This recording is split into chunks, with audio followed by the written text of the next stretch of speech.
Alhamdulillah wa salatu wa salam ala nabiyyina Muhammad wa ala alihi wa sahbihi wa sallam.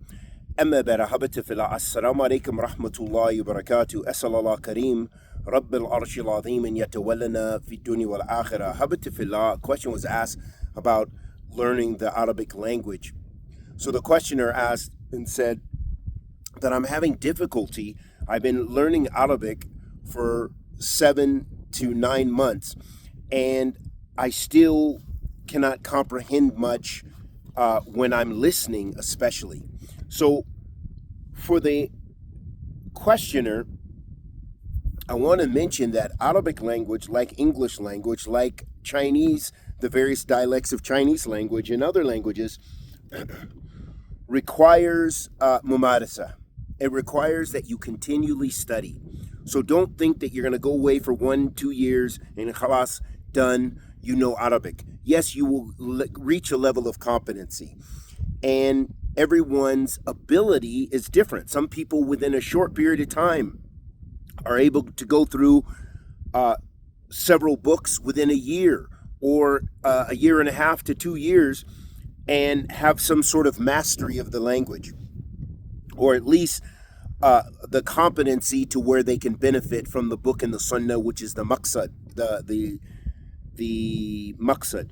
So with that being the case, everyone has to determine what are your goals with learning the Arabic language. Is it that you want to listen to the news and understand it? Is it that you want to be able to communicate in Muslim countries with various different dialects? Or is it that you want to be able to understand the Quran and the Sunnah, using the Arabic language as a medium, as well as being able to communicate with the scholars? Because that's even another skill, to be able to articulate and communicate. Some people can read and write, but they can't speak.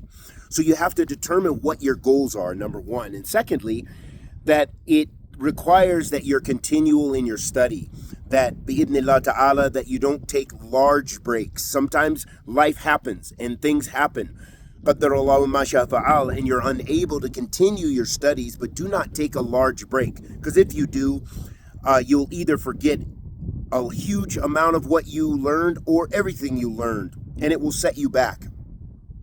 That is, even if you have the intention to keep going forward. So many people, they started and they stopped. They started and they stopped, and they still don't have much of the language. So it is something that you need to be continual. Don't have the inqita, meaning to stop, because that is very damaging to your seeking of knowledge. Lastly is to be patient upon that process, and moreover to rely on Allah subhanahu wa ta'ala. Put your trust in Allah, make your intention to learn Allah subhanahu wa ta'ala's deen and to learn the Arabic as a tool to do so, and be patient, because everyone's level, everyone's aptitude and their ability and their skills are different. Some people it takes longer than others. Some people have less comprehension than others. And you do not need to put yourself necessarily in competition with others, but rather you are trying to benefit you. You are trying to raise your ability so you can read, so you can understand, so you can write.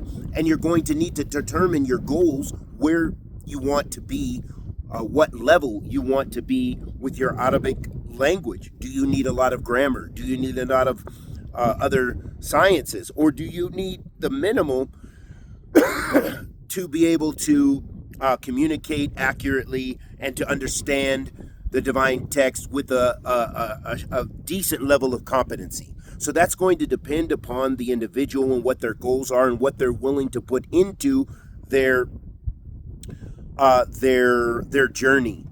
And it maybe in a separate sitting, we'll talk about a few tips that can really help you in acquiring and taking your Arabic to the next level. Wa sallallahu wa sallam ala nabiyyina Muhammad wa ala alihi wa sahbihi wa sallam.